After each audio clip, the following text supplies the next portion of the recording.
Well, we're pretty stoked, as Case would say, because today we are out here in South Texas at the base of the hill country at the YO Ranch. And we're getting the opportunity to test a handful of the brand new 2020 Can-Am Defender lineup models. Yep. And you can see a couple of them right next to us, of course, because we staged this perfectly for your enjoyment. And we have the 6x6, which is just freaking naughty. It is. And then we have, as you can see, the Pro model, the Defender Pro model, and it has only 4 wheels. Yeah. Just the 4. But you can see they both have the big 6-foot beds, Yeah. which is, to me, it's a total second naughty factor, and so practical from the standpoint of getting stuff done. Yep. We're out here testing them today, and thought we would just kind of do a wrap up of our thoughts on these two vehicles. Again, we're in Texas, and so we can kind of work from one machine to the other, tell you what we think, and Yeah. and then at the end, kind of how you would look at these two in the lineup, and how to choose between the two if what you're looking at is for something with a 6-foot bed. You want to do the 6x6 first, and then I'll just interject the word naughty because it has 6 wheels. Thank you so much. Every time I say the 6 wheels, it's 4-wheel drive, but it could be 6-wheel drive if you just flick a switch, which again is Naughty. Thank you very much. I appreciate that. So the Fender lineup in general has a couple entire lineup changes for this year, and one of them is the front fascia, literally in the front, is a little bit more aggressive this year. It's tweaked a little bit. Yeah, it is. It's nice. It gives it, like I said, aggressive look, and it's just good. The other thing is under the hood, some of these models have a quick connect system for accessories, which, I mean, I don't know, I like to add, whether it's light bars or interior lights or anything like that. Doesn't have to do everything with lights, but anyways, any accessories that you want to add are now quick connect up underneath the front dash. And then the interior still has cutouts for switches in there, which is really handy, I think. And they're all in really good locations. So that's kind of, it's not only a neat feature, but it leads me right into talking about the interior. And I mean, the Defender has always been known as a very comfortable interior. It is very comfortable. It is, especially when you're working all day. Plenty of leg room, even for a tall guy. I'm surprised, you know. It's easy to get in and out of. There. Yeah, it's easy to get in and out of. The steering wheel adjusts. You've got these handy new gauge clusters. This particular model has the 4-inch display. There are some models in the Defender lineup that we don't have here, but anyways, that have a 7-inch display. The 4-inch does everything you need it to do, so there's nothing wrong with it there. Like I said, you got plenty of switch cutouts. The driver's position is pretty comfortable. You've got the storage compartments. You got plenty of storage in here. Like, I don't even know what you would do with it all. I mean, the passenger seat flips up, so you can put a bucket in there or anything else that you would like. But honestly, you're not going to be putting buckets in here because because it has the bucket cutouts in the bed. Yeah. Can't wait to really test how that works. Yeah. It's pretty awesome. I mean, I think that's probably my favorite feature as we move down this machine. I mean, the fact is that the 6x6, contrary to the Pro, the 6x6 is actually based off of the shorter chassis, but it has an extension on the back for those back 2 wheels. And all 4 wheels in the back are connected via 2 differentials, but they're always locked. So it basically makes for ultimate traction wherever you go. Now, it's something too worth mentioning is that these differentials don't unlock in the back. There's no switch for that. Yeah, so if you're looking for turf mode, or you have sensitive ground or something that you need to go over, then that Pro model, which has a turf mode, is going to be a better model for you when it comes to working around the farm and stuff. But, like I said, if you're in for ultimate traction, what's the word? This is very naughty. Yeah, there you go, right? Even on the trails, you know, you would think that it pushes it forward in the front end and the steering pushes and stuff in corners. I didn't feel that when I was driving it. I didn't notice that either. Not much, at least. Yeah, it's not bad at all. The steering is a little bit slow. We'll go by one at a time. We got some nice communication. We've got radios. Yes, we do. The steering is a little bit slow for really Let me just pushing turn that it hard. off. Yeah. Steering's a little bit slow for when you're pushing it really hard on trails, but at the same time, it's not bad.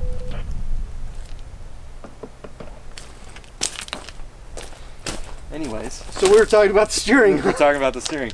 Anyways, it's, like I said, it's not bad. It just is a little bit slow if you're pushing it really hard on trails. Now, however, the EPS system is calibrated really well for when you're going slow.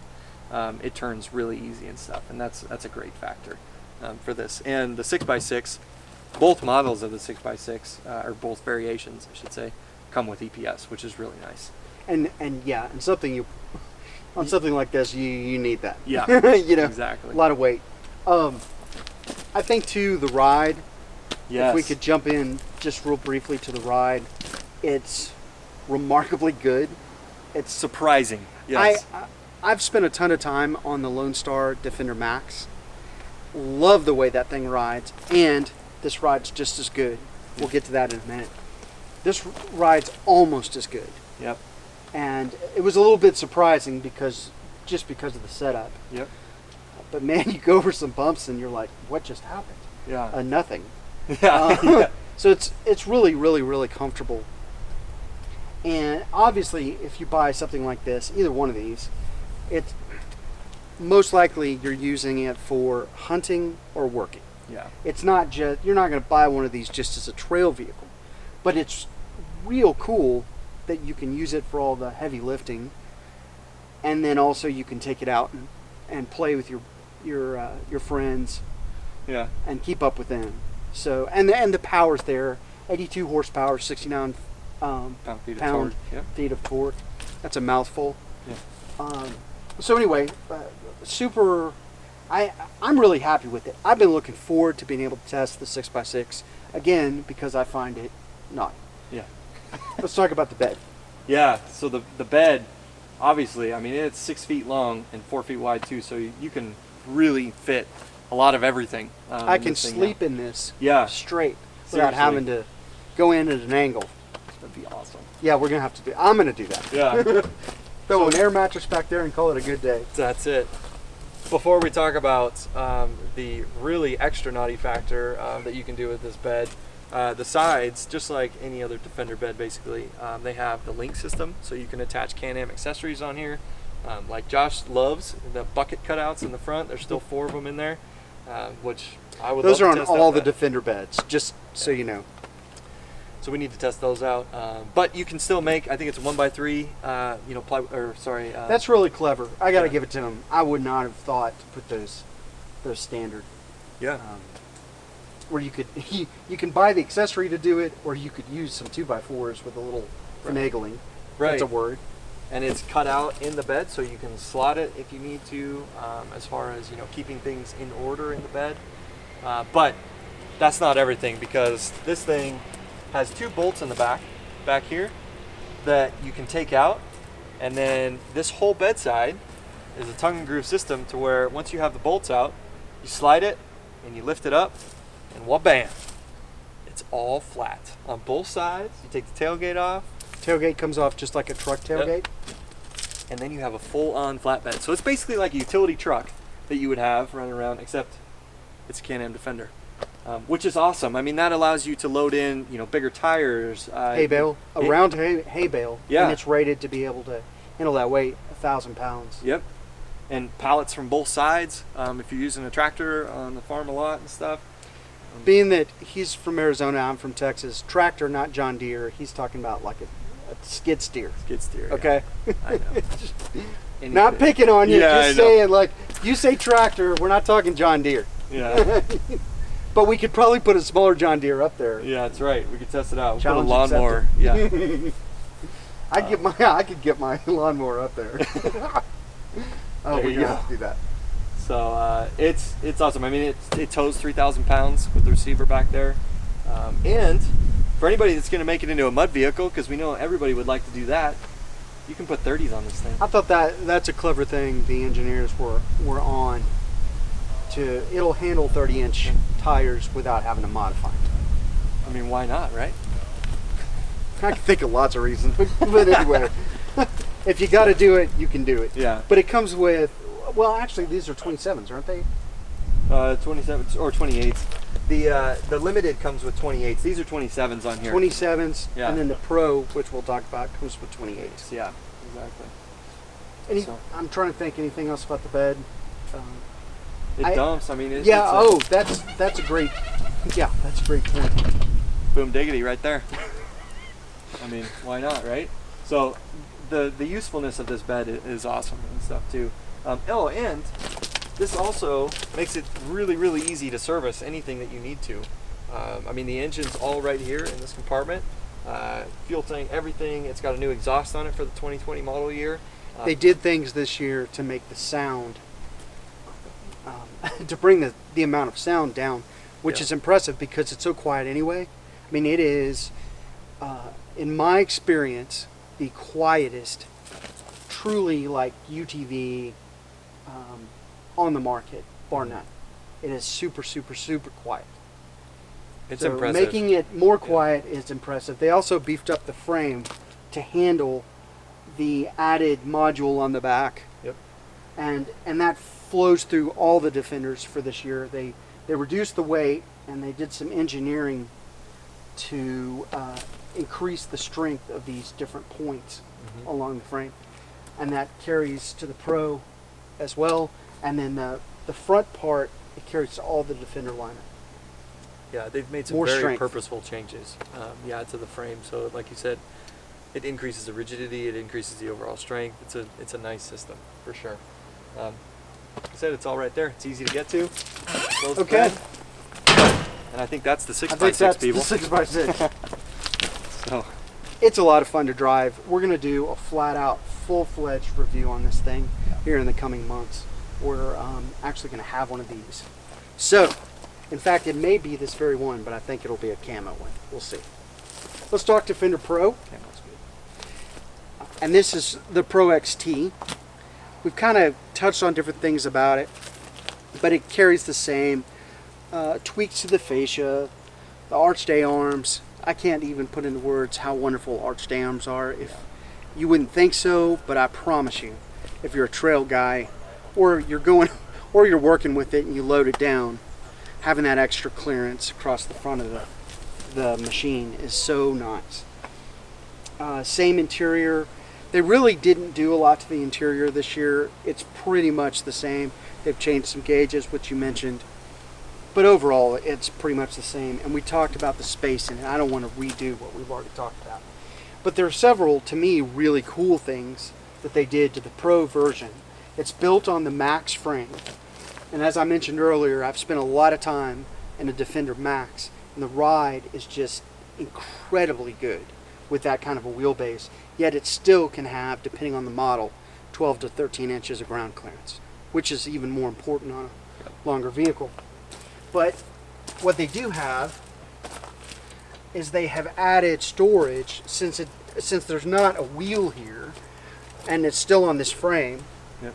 They've added storage that's passed through, so there's a door on the other side and you can pass through. You can crawl through that thing if you wanted to. I think it was about 82.6 gallons of storage in here. I don't remember the exact number. It's a whole lot. Yeah. A bunch of stuff in there. Yep.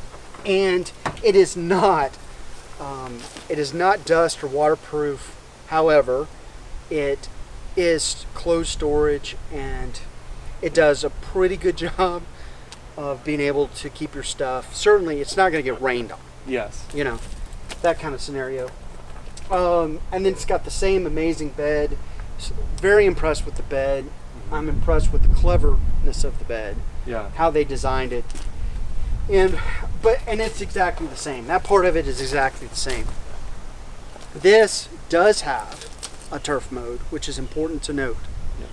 Yeah. And then I don't want to jump ahead, but we're going to cover this in a minute about which you choose. But Can-Am saw an opportunity to really go after more of the commercial users with this vehicle, and true users that are going to use it for utility work. Yep. It's not very much not primarily any kind of a trail vehicle, but we've taken it on trails, and it'll, just like the Max, that it's based on the chassis. it is the same chassis. You know, you can absolutely take it on the trails. Oh yeah, and you would have a blast doing it too. Yeah. Again, like you said, the only bad part is the fact that it's got a longer wheelbase, but it's not a bad thing, as long as you're not on a big long trail that would need that. Yeah. But it comes with a winch and everything in the front too, so you have that as backup. The XT. Yeah. The XT does. Yeah. And it has a super heavy duty front end, and I'm trying to think really what else. The seats. They talked about the seats are a little bit of a step up. Based upon like the Lone Star Edition seats. Yeah. Yeah, I almost fell over. It's just That was awesome. Casey was wondering if I was going down. It's okay. I'm trying to think what else. Kind of covers it. Yeah. I think the cool factor of this, the bed and the pass through. Yeah. That to me is and that it rides very, very nice. Yeah. Surprisingly good. You can notice the traction difference between the Yes. Pro and the 6x6. This one has really ultimate traction. That obviously, I mean, there is no doubt about that. But the way that they calibrate It's the science. suspension, yeah, that all these wheels stay on the ground. They articulate very well, which again gives you that ultimate traction.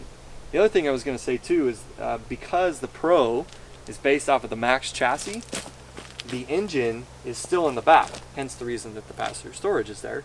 So this one is actually quieter than the 6x6 because the engine in the 6x6 and I is still noticed here. it when we've been driving it. Yeah. I can tell there's a difference.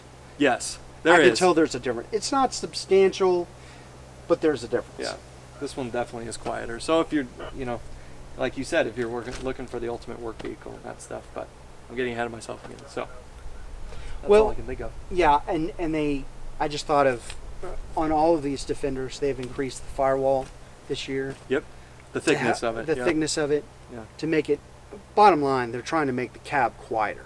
Yeah. And they've gone through components on the different Defenders to make it quieter overall. Mm-hmm. And then some of the other models, which we'll have to get into later, are they've increased the quietness 60%. Yeah. Well, on these you're looking at 35% quieter than the 19 version.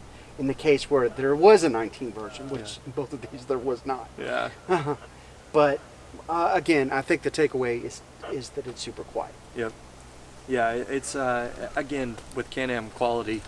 We talk about it, but the Defender is definitely a quality vehicle. There is very minimal. I heard a little bit of bed rattle, but it is not significant whatsoever. Kudos to them too for the plastic bed. The steel bed. Yes, there are advantages. There are to both. Yeah, and this one's quiet. It is thick. Like when you go look at this at your dealer, the bed material on this is very thick, and I mean I'm sure you could drop big boulders in here and not have an issue. Hey, I wonder if maybe it's a try it. Yeah, yeah, but anyways, it's a very well built vehicle, and you notice it right from when you're standing here until you get in the inside, and then like I said, with the bed too. So I like that aspect. We've kind of talked about things we like. Are there any things that we would change? I'll start. Yeah, go ahead. Okay. So far in the amount of time we've spent, I've not found anything that I just go, man, I do not like this. Yeah. And I'm trying.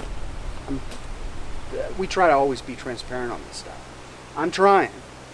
I've driven this one more than the 6x6, and I can't really find anything that jumps out at me in this amount of time where I would go in and I would make a hard change. Yeah. So not trying to cop out on that. We always get those comments, but in the amount of time that we've been able to drive it, I can't find anything that I would really change. I would seal this a little bit better to where it's a little less dust. now that we're talking about this and spur of the moment. Yeah, the sealing would be good. I would increase the sealing a little bit, but frankly, that's stretching. That's stretching what I would change at this point. I would, I think, and I always kind of talk about this too, but I think the steering could be just a little bit quicker when you're on the trails. Now, like, granted, This isn't primarily a trail machine. Right. I totally understand that.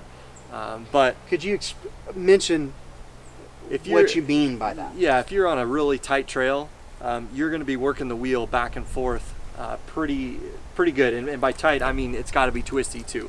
If you're on a tight trail and you're just going straight, it's not going to be a big deal. But if you're on a tight, twisty trail, you're going to be working the steering wheel back and forth, and it doesn't get tiring because the EPS is calibrated really well.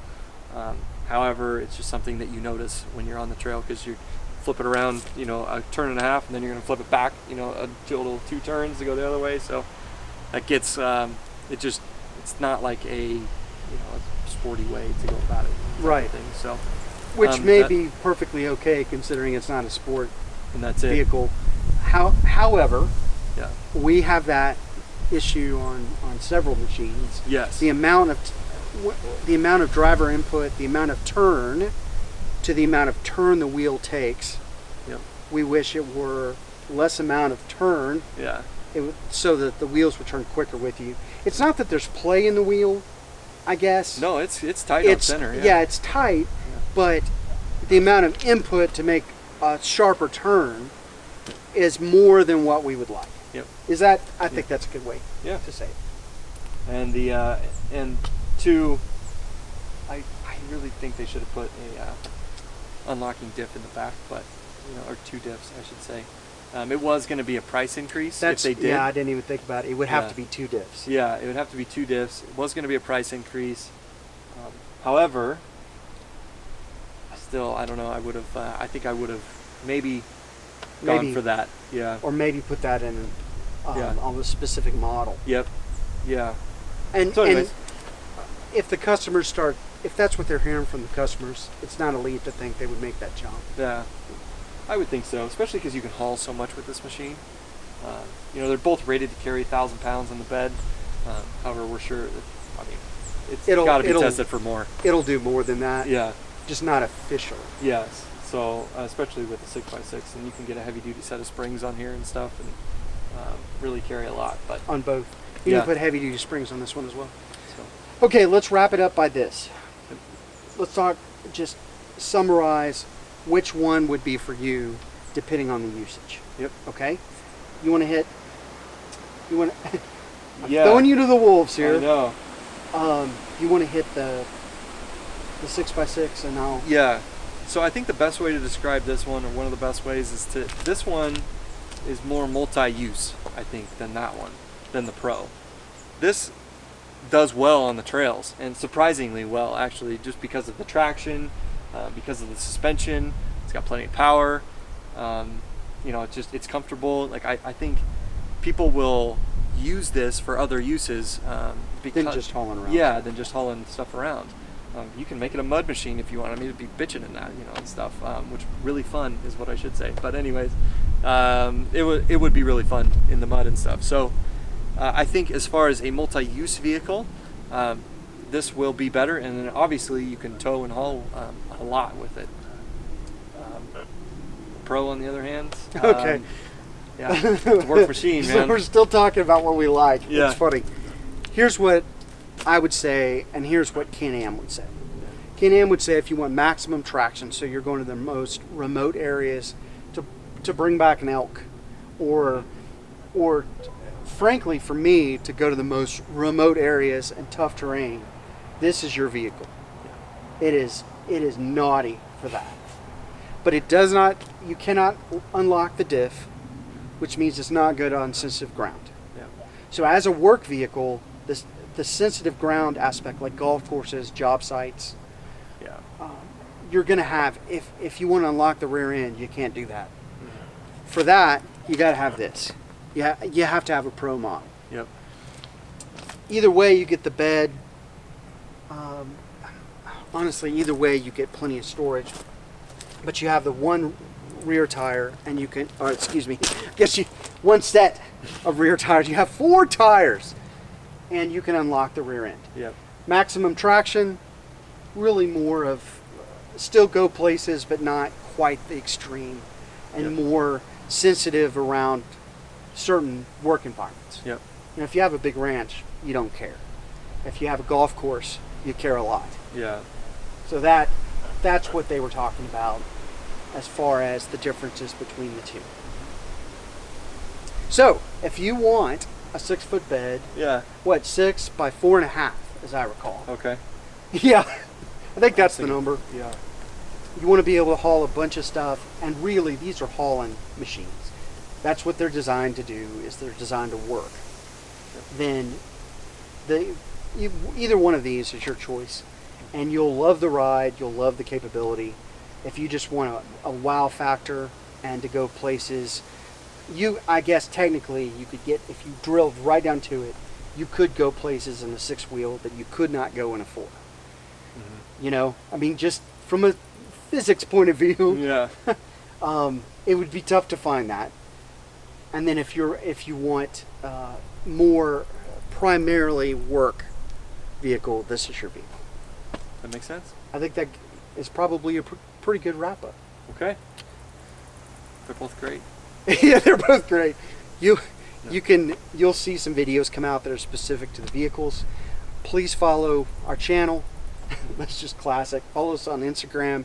Check out atvescape.com. This will be an issue of magazines, of our magazines. And I think on that, we'll wrap it up. Thanks for watching.